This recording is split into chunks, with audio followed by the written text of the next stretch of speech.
In early 1968, United States Marines fought the North Vietnamese Army in one of the most bitterly contested battles of the Vietnam War.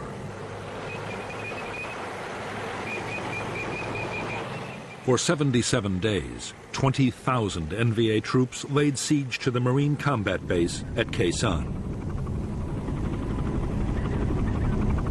At stake was the control of the gateway to South Vietnam.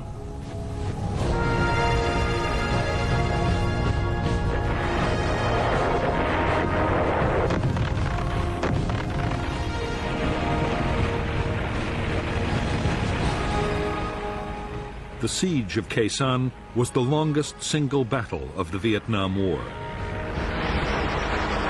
It was also one of the most violent.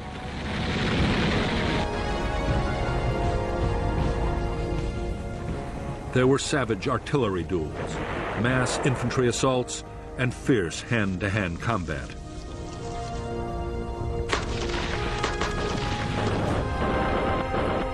Khe Sanh also saw the most concentrated tactical bombing campaign in history, as the Americans used massed air power to try and break the siege.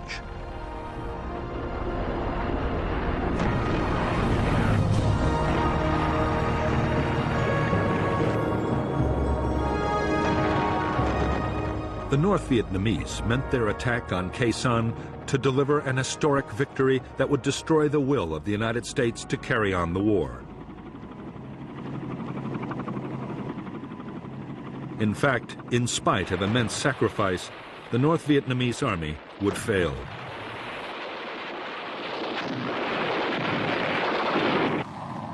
After Khe Sanh, the NVA would never again take on the Americans in a set-piece battle.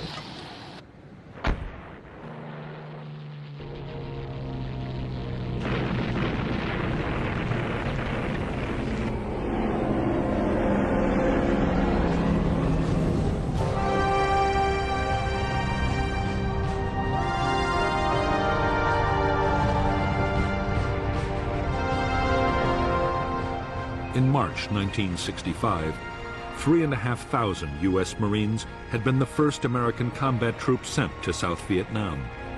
Their orders were to defend an air base at Da Nang, but their mission didn't stay defensive for long.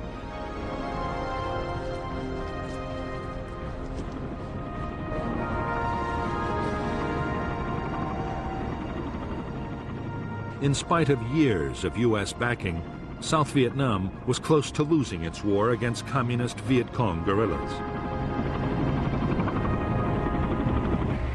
By July 1965, Washington had decided to commit 200,000 U.S. troops to the fight, and the Marines had gone on the offensive.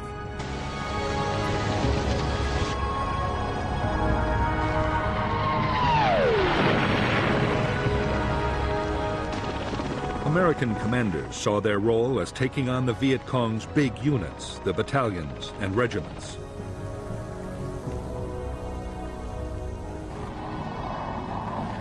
The units were well trained and had been armed with modern weapons by North Vietnam. Increasingly, the NLF's war was controlled from the north, and North Vietnam had already begun to send its own troops to fight alongside the guerrillas.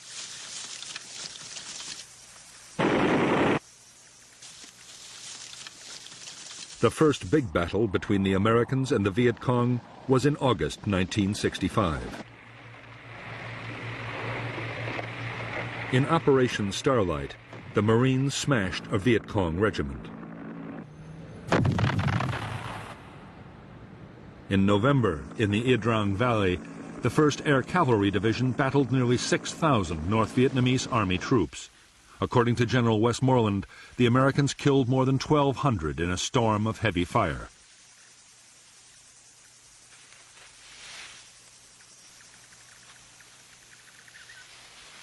American commanders were buoyed up by their apparent success on the battlefield. More such victories would quickly force the Viet Cong to give up their campaign. The optimism did not last long.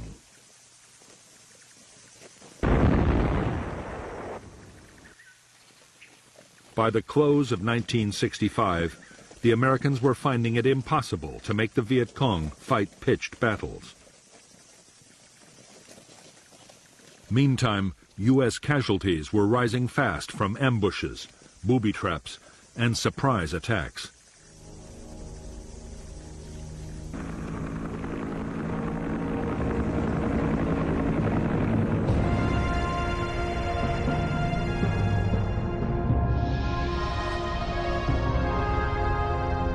By the start of 1966, Military Assistance Command, known as MACV, the main American headquarters in South Vietnam, deployed 184,000 U.S. troops.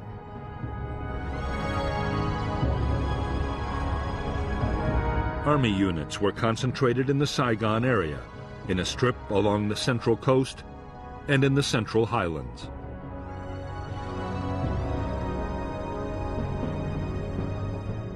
The Marines of the 3rd Marine Amphibious Force were further north, in the area known as I Corps. I Corps bordered the demilitarized zone, separating North and South Vietnam.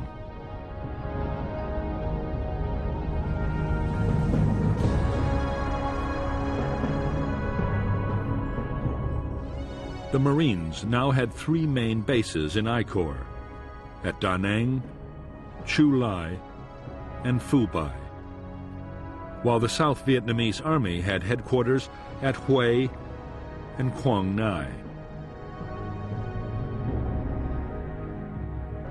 The threat came from NLF battalions in the countryside and the border areas, the North Vietnamese Army on the demilitarized zone, and from tens of thousands of local NLF inside the heavily populated coastal belt.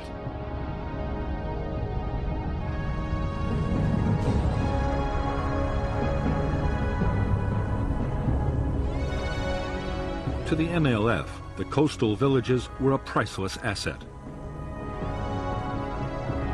They produced vast quantities of rice which could feed the big guerrilla units in the remote interior.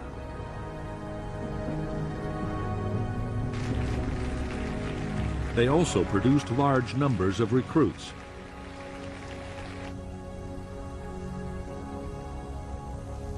Over the years, the NLF had gained control of thousands of villages. They had created their own local administration and village guerrilla forces.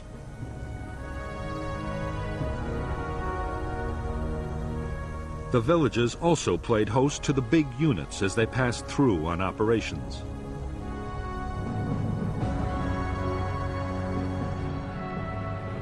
All the areas in which the American Marines had built their bases were surrounded by NLF-controlled villages. Marine sweeps through the settlements rarely managed to find them.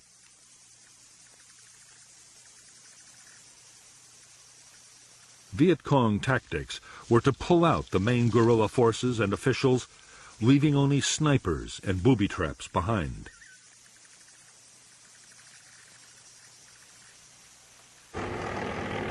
After the Marines had moved on, the fighters would quickly return. For the Americans, it was deeply frustrating.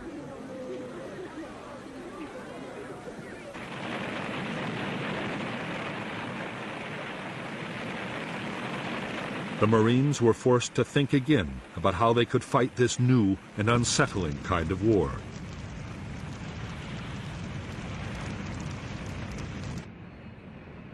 The answer the Marines came up with was a pacification program.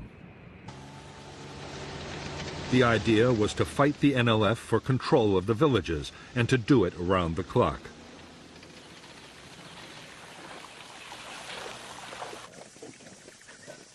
Squad and company-sized units patrolled vigorously and mounted constant ambushes.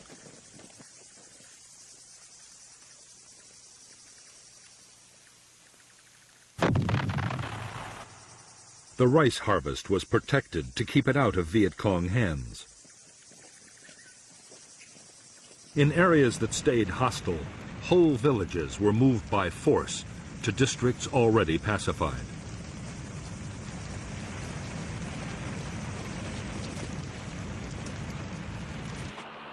The Marines' aggressive military tactics were combined with persuasion. In civic action projects, widely known as the Hearts and Minds program, villagers were given medical aid and help with economic development. The Marines claimed the policy was highly successful and helped bring more than 1 million people under government control. However, in reality, it was just an illusion, and the NLF still managed to infiltrate these areas, which continued to abound with sympathizers.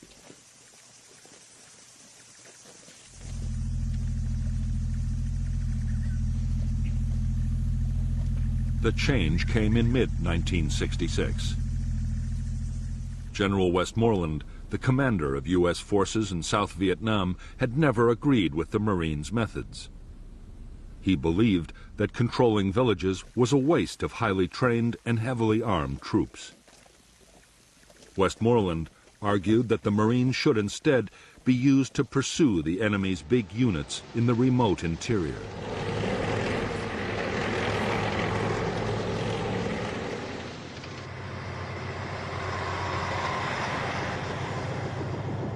In fact, events would soon force the Marines to reduce their whole pacification effort.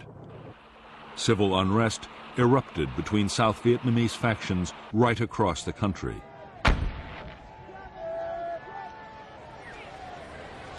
The North saw its opportunity and assembled thousands of troops poised to cross into the South.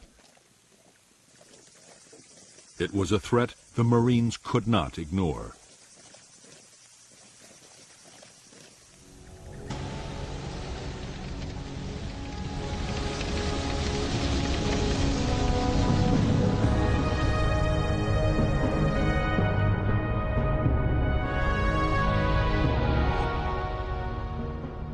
The North Vietnamese Army's 324B Division crossed the demilitarized zone in late May 1966 and encountered a Marine battalion. The NVA held their ground, and the largest battle of the war to date broke out near Dong Ha.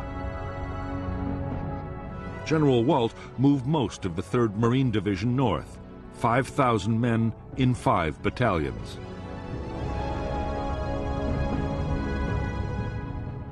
In Operation Hastings, the Marines, backed by South Vietnamese Army troops, the heavy guns of U.S. warships, and the Marines' own artillery and air power, drove the NVA back over the demilitarized zone in just over 3 weeks.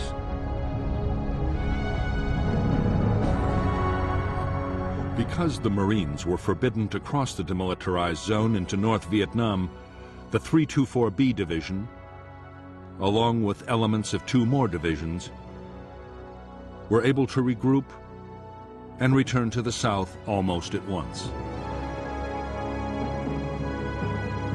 The Marines were forced to mount Operation Prairie, which tied up 11 battalions, nearly 10,000 troops, for a full 10 months.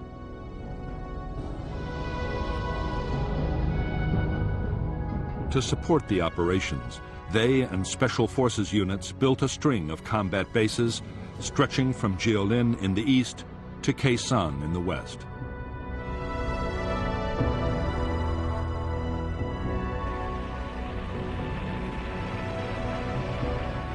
Casualties on both sides were heavy in Operations Hastings and Prairie. Although over 300 Americans were dead and nearly 1,500 wounded, it was a victory for the Americans.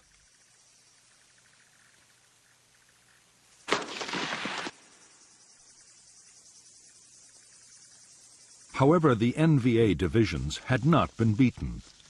They simply slipped back across the demilitarized zone from where they could return at any time.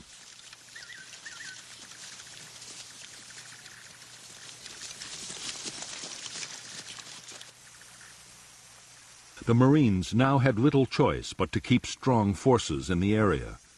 As the Americans had expected, in the first months of 1967, North Vietnamese Army units once more began infiltrating into the south.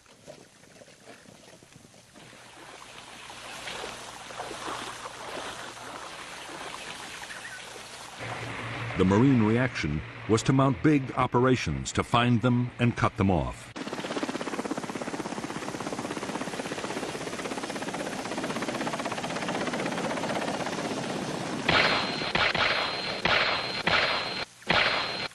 Both sides were determined to control the hilltops dominating the valley trails.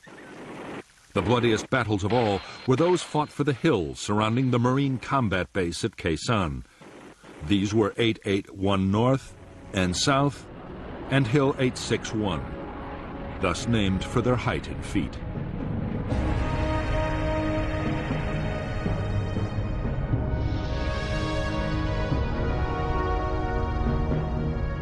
American bases below the demilitarized zone were strung out along Route 1 and Route 9. The command center was Dong Ha, while Camp Carroll and the Rock Pile were artillery bases with long-range heavy guns. On the western end of Route 9, Long Vei, a special forces camp, and the Marine base at Khe Sanh were particularly important. They dominated North Vietnamese infiltration routes into the south from the demilitarized zone and from Laos.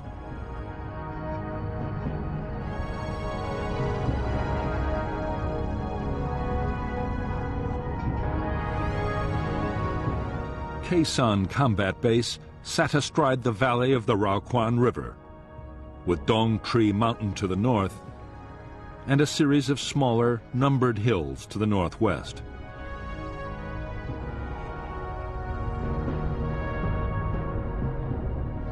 In April 1967, elements of the NVA 325C Division moved onto Hills 881 North and South and Hill 861 and stormed a signal relay station atop Hill 950. They built fortifications and placed artillery to support the main effort. An infantry assault by all three of the division's regiments, more than 5,000 men.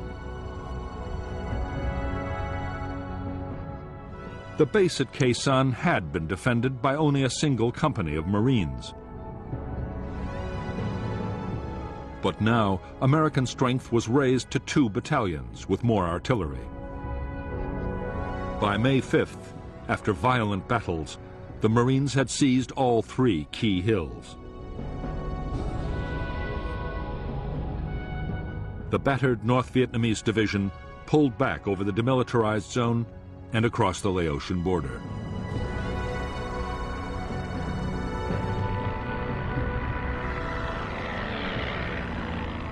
After the hill fights at Khe Sanh, the war on the demilitarized zone shifted to the eastern sector. North Vietnamese artillery, hidden inside the zone, hammered Marine bases, causing heavy casualties. 30,000 NVA troops tried to infiltrate past the American outposts.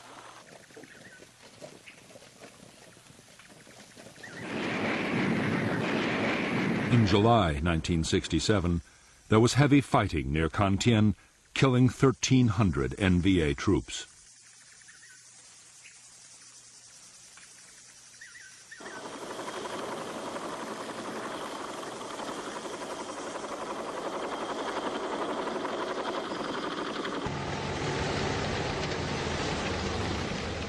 During the last months of 1967, the Marines launched one operation after another to try and intercept infiltrating NVA forces. It was no easy task. The terrain was rough. There were never enough helicopters, and poor weather often shut down air operations. Meanwhile, powerful NVA units were once again massing in the hills and forests around the Khe Sanh combat base.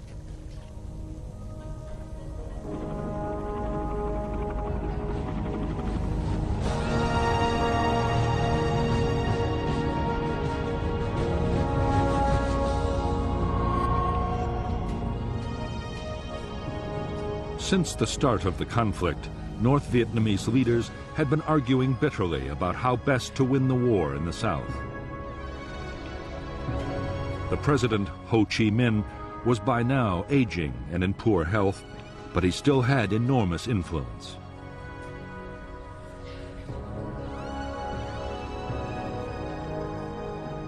Ho was revered by millions of Vietnamese, North and South, and any big decisions had to be approved by him.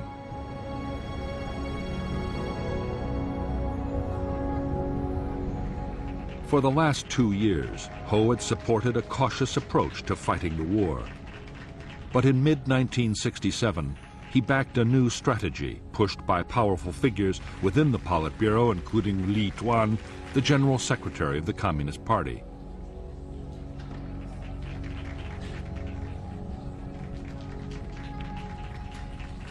The plan was to mount an all-out offensive against the cities and towns of the South.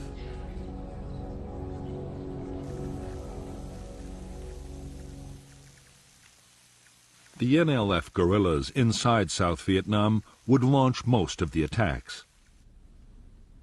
But General Giap, North Vietnam's defense minister, planned to add a distinctive touch of his own. He meant to pit North Vietnamese army troops directly against the Americans at Khe Sanh in a major set-piece battle.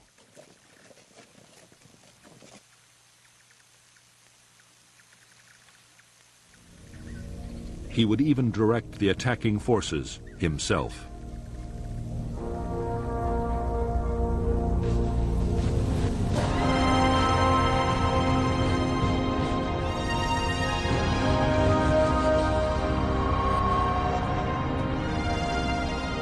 Throughout 1967, the U.S. President Lyndon Johnson had been under pressure from his military advisors to intensify the war in Vietnam.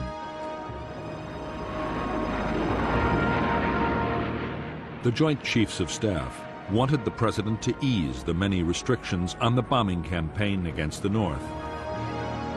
They also wanted ground attacks against enemy sanctuaries in Laos and Cambodia, perhaps even into North Vietnam itself.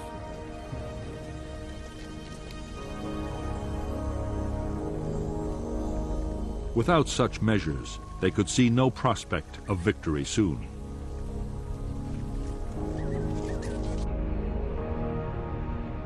President Johnson's fear was that expanding the ground campaign might draw China or the Soviet Union into the war. He also faced problems at home. The anti-war movement was already growing, and a wider conflict might turn the American people completely against the whole effort.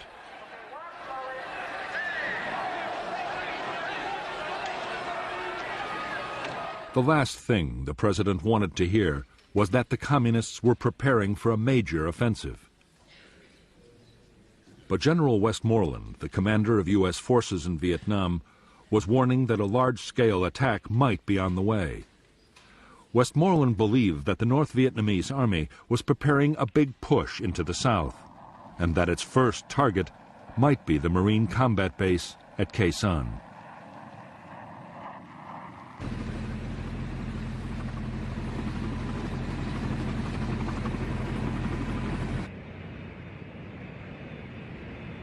Although the president and his advisors were deeply worried by the news, Westmoreland himself was optimistic.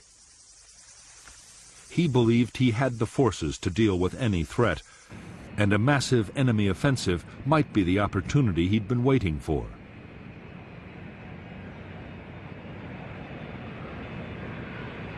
If the North Vietnamese army came out into the open to fight pitched battles, there was a real chance of a decisive American victory.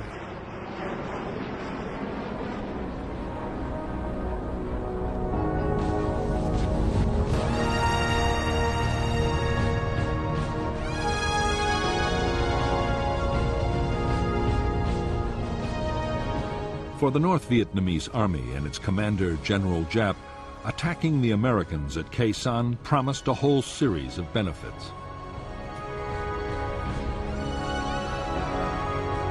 The buildup would draw American attention away from the southern cities, the main targets of the Tet Offensive. A successful attack would also open a clear route into South Vietnam.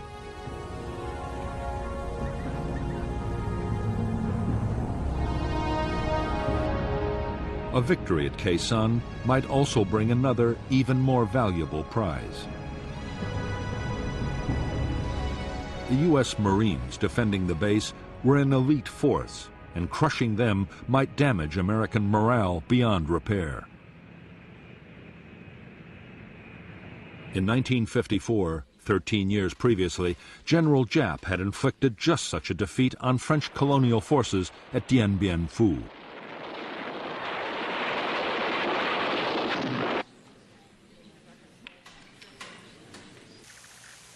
In selecting Khe Sanh as the site for a set-piece battle with the Americans, General Giap had chosen carefully. The jungle-covered hills and low cloud combined with heavy fog would work against American air power.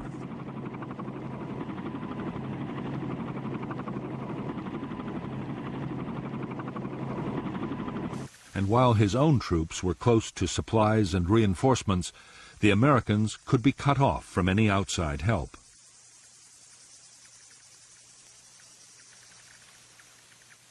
The weakened garrison would then be overrun.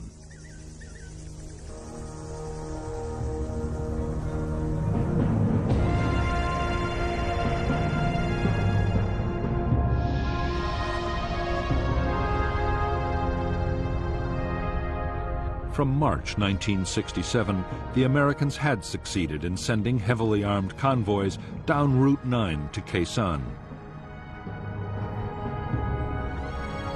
However, in July, an attempt to get long-range artillery to the combat base was blocked by North Vietnamese ambushes.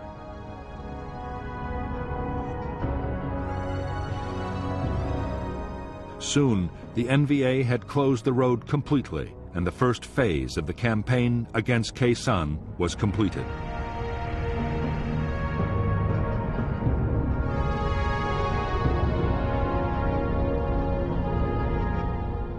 The next stage in the North Vietnamese plan was to deploy infantry north and west of Khe Sanh. The units to the north would capture the hills overlooking the base and place artillery to bombard the Americans and destroy their airfield.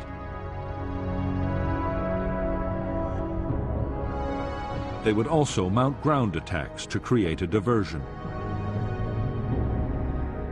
The western units would capture Long Vei Special Forces Camp and Khe Sanh Village, and then mount a massive assault to take the Marine combat base from the south.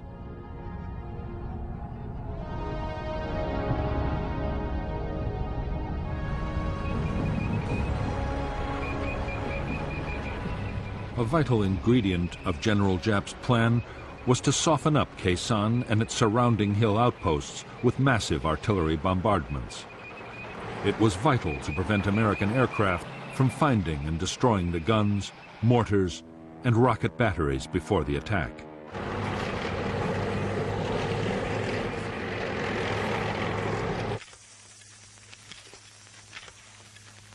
The troops made enormous efforts to protect the artillery by hiding it in caves or specially dug pits.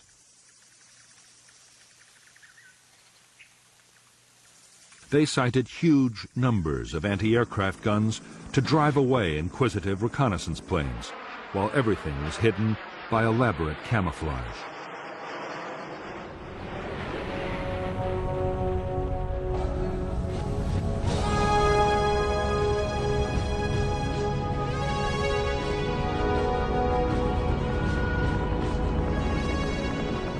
From the start of the war in Vietnam, U.S. military commanders had believed that the best form of defense was to attack in strength. When reconnaissance detected a large enemy force, U.S. troops would be helicoptered in to surround and destroy it. Although they often flew straight into an ambush, in the main the strategy worked.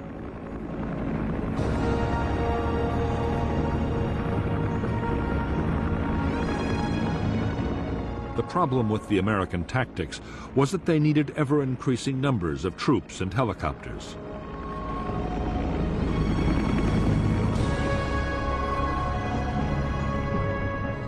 In Washington, Robert McNamara, the Secretary of Defense, worried that the constant demand for more men would eventually destroy public support for the war. Throughout 1967, McNamara had pushed for a strategy that would reduce the need for manpower. One proposal in particular McNamara adopted enthusiastically. The idea was to clear a line along the demilitarized zone and build an electronic barrier to stop enemy infiltration from north to south. The plan, called the Strong Point Obstacle System, was expected to cost $1 billion. To U.S. troops on the ground, it made no sense. They christened it McNamara's Line.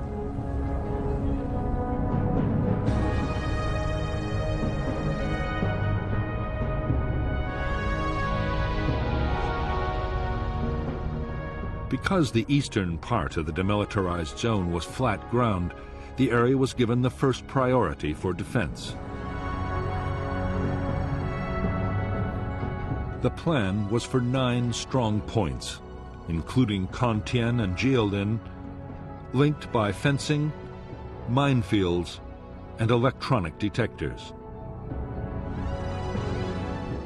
West to Quezon, U.S. bases would act as anchors for short strips of line, blocking all the likely approaches. Artillery would cover the whole area.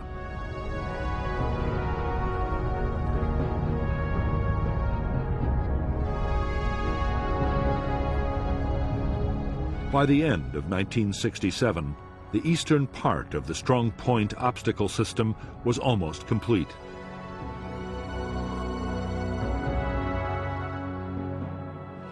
American planners hoped the new defense would at least channel the North Vietnamese into the more difficult hilly terrain guarded by the rock pile and Quezon. In the future, when those bases too were part of the system, military commanders saw them playing a particularly important role. If full-scale ground operations were ever launched into Laos, the barrier would protect the Americans from flank attacks.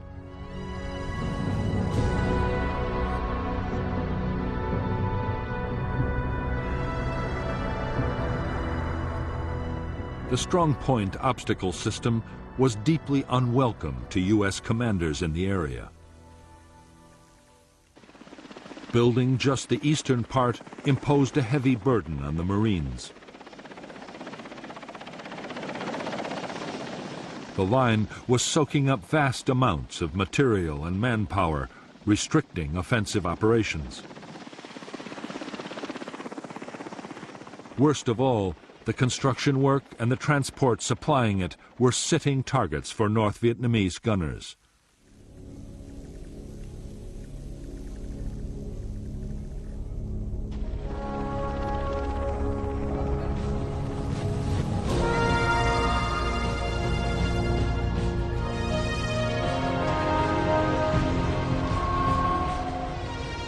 Altogether, the North Vietnamese army numbered just under 470,000 troops in 12 divisions and 100 independent regiments.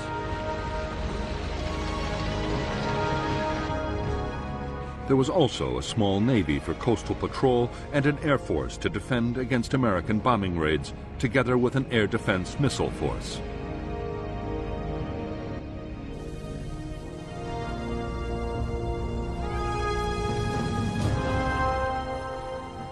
China had also committed 50,000 advisors and engineers to repair damage done by American bombing and so free North Vietnamese troops for combat operations.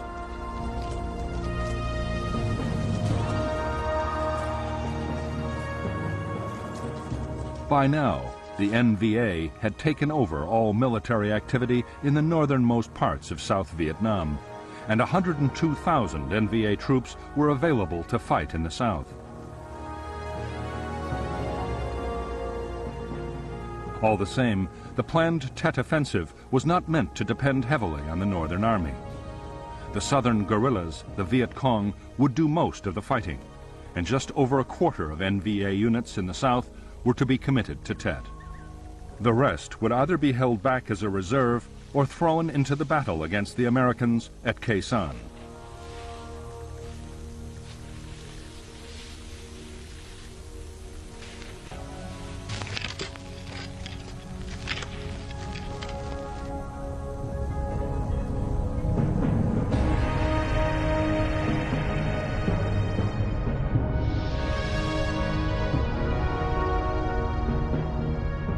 By the start of 1968, the North Vietnamese Army had more than 40,000 men positioned near the border with South Vietnam. One division was to launch attacks down the east coast to take Da Nang and other important centers. 4 divisions and 2 regiments were massed for the assault on Khe Sanh and for follow-up operations to seize the northern provinces.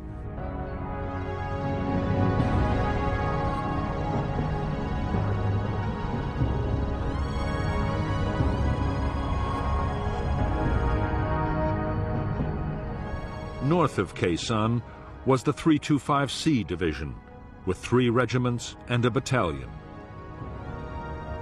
The elite 304th Division was south of the base. The besieging forces were supported by 3 artillery formations and anti-aircraft units, while a regiment handled resupply from the north.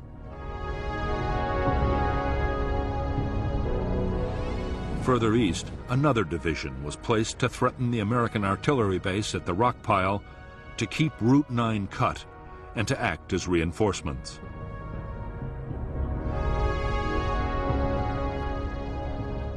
A small number of tanks were also positioned west of Lang Vây.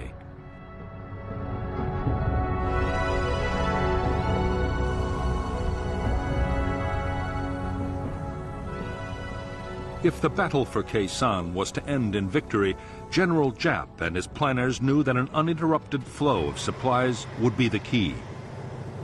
The experience in 1954 of fighting the French at Dien Bien Phu had taught him the value of ensuring continuous supply long before the final storming of the enemy base. He was determined to repeat his achievement at Khe Sanh.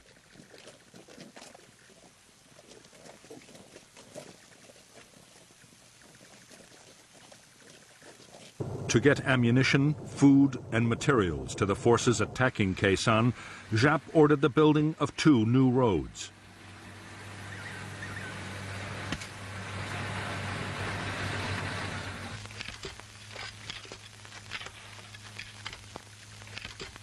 They were soon detected by the Americans, who named them the Santa Fe Trail. U.S. fighter bombers made furious attacks, but the roads were impossible to destroy or even damage seriously.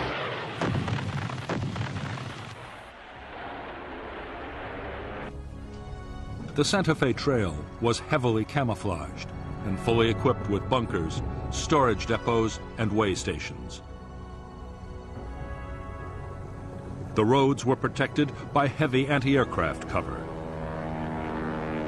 Already, supplies had been built up near Khe Sanh for between 60 and 90 days of sustained combat.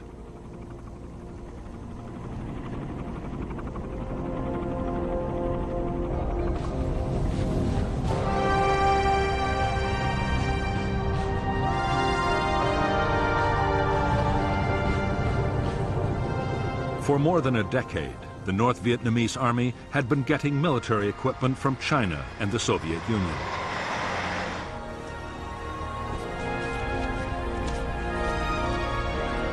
The best NVA divisions were extremely well armed.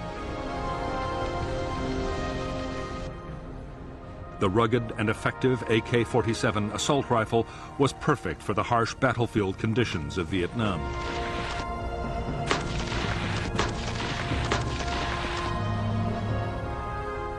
Infantry units had large numbers of machine guns and RPG-7 anti-tank grenade launchers.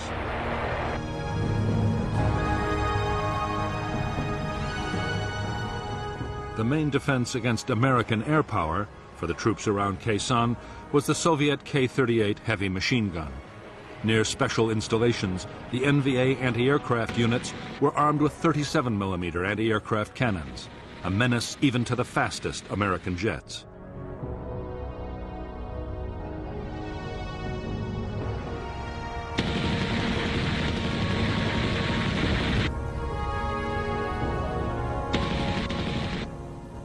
The heavy artillery which NVA gunners would use to try and overwhelm the defenses of the Khe Sanh base was also Soviet and Chinese. The 130mm field gun had a range of 19 miles, further than any comparable American gun. U.S. troops rated it the best all-round artillery piece on the Vietnam battlefield.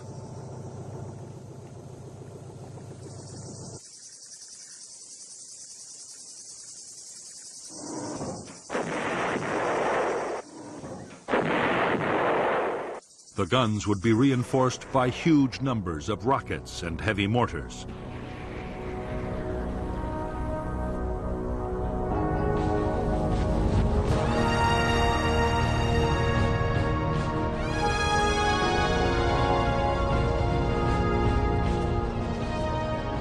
The troops of the North Vietnamese Army were recognized even by their American enemies as first-class soldiers. They were extremely well-trained and disciplined.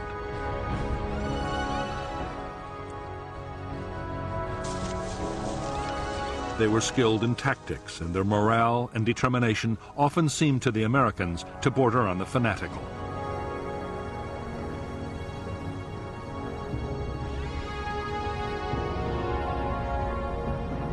In fact, during 1967, as losses soared, North Vietnamese Army morale had slumped badly. Desertion threatened to become a real problem.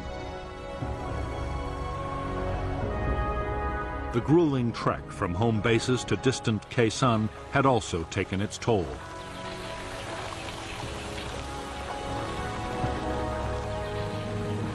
American bombing was a constant danger, and diseases, particularly malaria, were rife.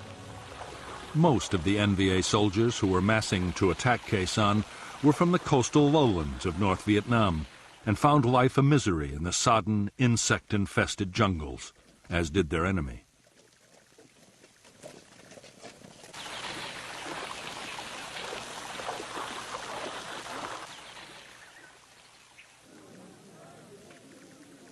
In preparation for the Khe Sanh battle, NVA commanders went to enormous lengths to restore their troops' morale. Cultural groups were sent on the long and arduous journey to the front to entertain the troops.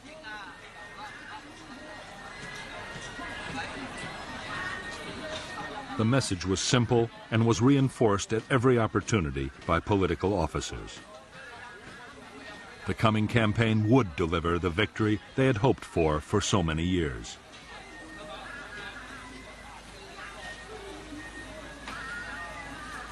The propaganda effort worked well. In the final weeks before the offensive, desertions from the North Vietnamese Army fell dramatically.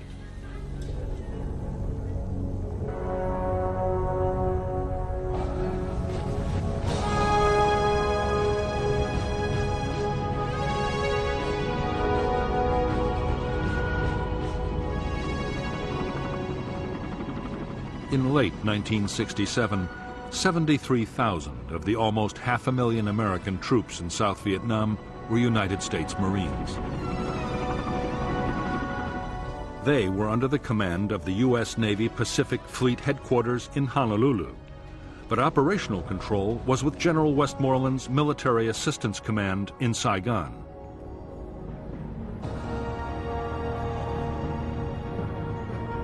From the start, the independent status of the Marines had led to friction.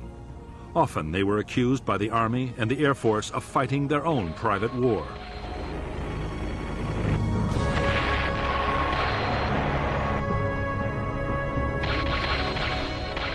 Since Lieutenant General Robert Cushman had taken over as Marine commander in June 1967, he and Westmoreland had argued continuously over how the Marines should best be used.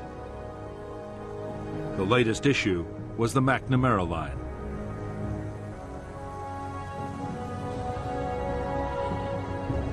The idea was strongly opposed by the Marines, but Westmoreland had become a strong supporter.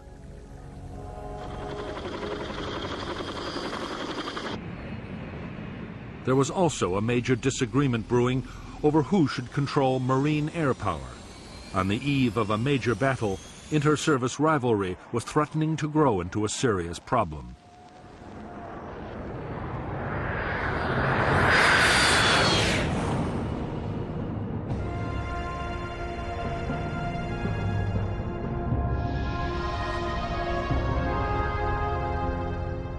All American units in I Corps were commanded by the 3rd Marine Amphibious Force with its headquarters at Da Nang.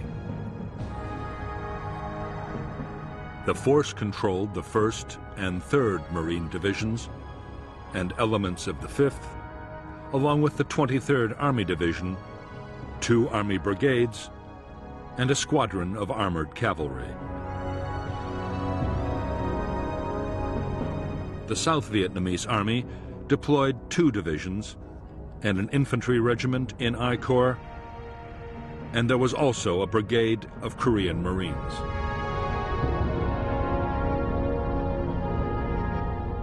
Air support for operations in I Corps was provided by a U.S. Air Force Tactical Fighter Wing, the 1st Marine Air Wing, and a South Vietnamese Air Force Squadron. U.S. Navy aircraft were stationed on the carriers of Task Force 77, while 3 wings of B-52 bombers were also on call from Thailand and Guam in the Pacific Ocean. Air supply was carried out by Marine and Air Force transport and helicopter squadrons.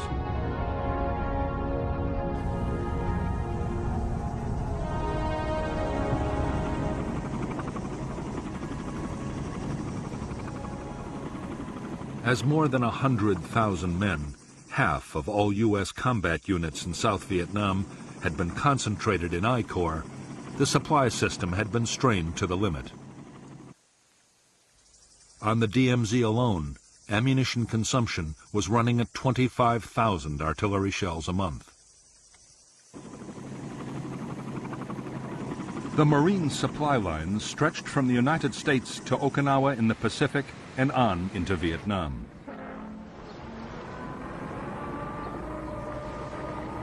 The U.S. forces required 21,000 tons of food, ammunition, fuel, and general supplies daily. As a result, there was a constant stream of ships and air freight into Da Nang.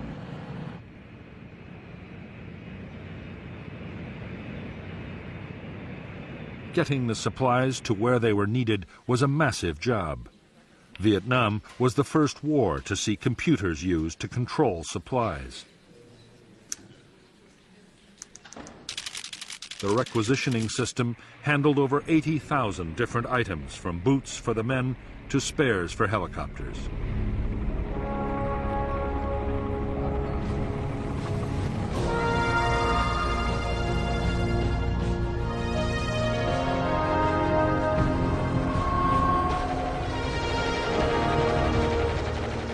Just like their North Vietnamese enemies, the Marine infantry would depend in the coming battles on supporting firepower. They had large numbers of medium and heavy mortars.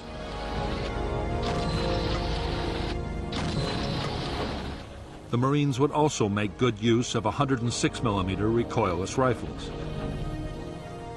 The M40 had been designed as an anti-tank weapon, but it was also highly effective against bunkers and trenches.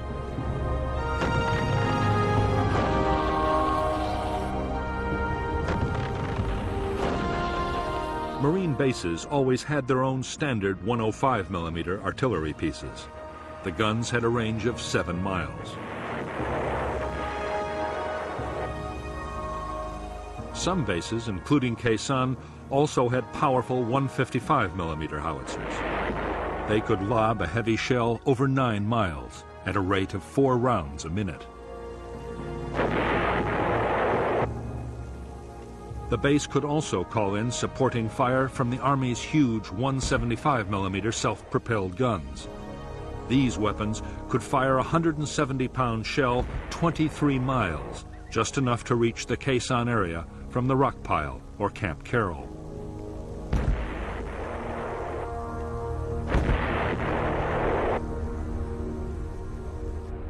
Support from aircraft was much less reliable than artillery. Air operations could be shut down completely by bad weather. But in the right conditions, fighter bombers could bring devastating firepower to the battlefield. A-4 Skyhawks, operating from carriers in the Tonkin Gulf or from marine airfields, could be over the Khe Sanh area in less than 30 minutes with 1.5 tons of bombs.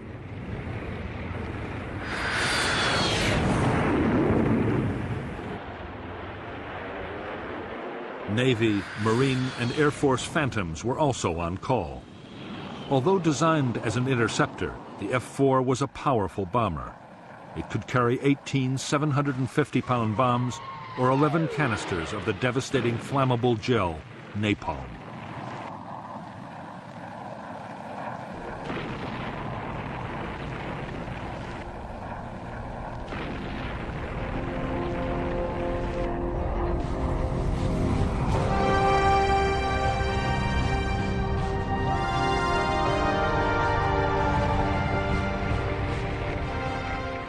As an elite formation which could attract recruits of the highest quality, the United States Marines had for years been an all-volunteer force. Vietnam had forced a change.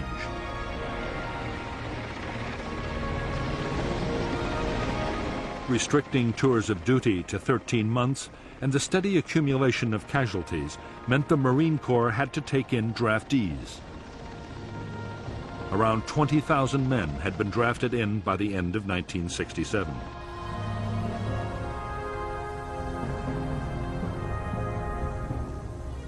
Basic training had been cut too, down from 12 to 8 weeks. There was also a severe shortage of skilled personnel, particularly helicopter pilots. In spite of the sometimes appalling conditions of cold, wet and dirt in which the Marines in Vietnam had to live and fight, their morale had stood up well. Marine discipline and the sense of being part of an elite helped. So did the knowledge that support from artillery, helicopter gunships, or strike aircraft was not far away.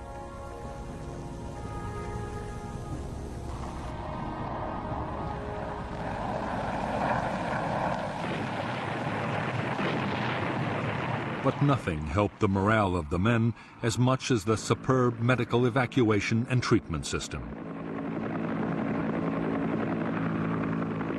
After emergency treatment by a medic on the spot, a wounded man could expect to be picked up by medevac helicopter in less than half an hour.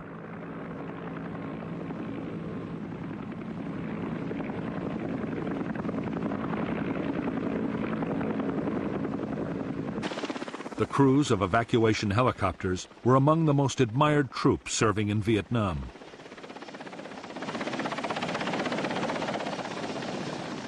The pilots would go to extraordinary lengths to get wounded men away, even under heavy fire.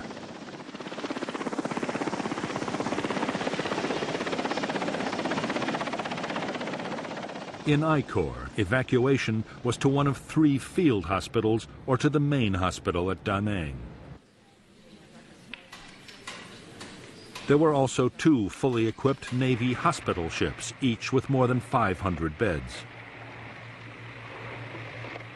So effective was the Marine medevac system that 99% of evacuated Marines survived their wounds.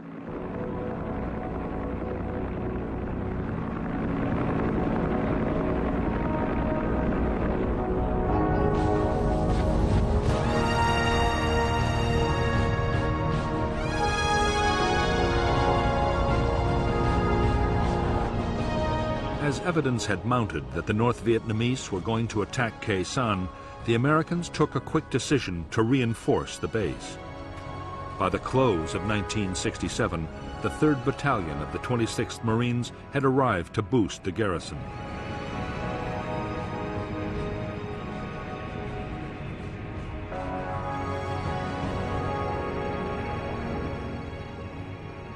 New bunkers, quarters, and perimeter defenses had to be built fast. Building materials that were meant for the McNamara Line were quickly diverted to Khe Sanh. Only days after the new Marine unit had arrived at Khe Sanh, it launched a major search and destroy operation towards the border with Laos. The Marines discovered North Vietnamese weapons caches and fresh trails. but not a single enemy soldier opened fire. Unknown to the Americans, the 30,000 NVA troops all around were under strict orders to avoid all contact.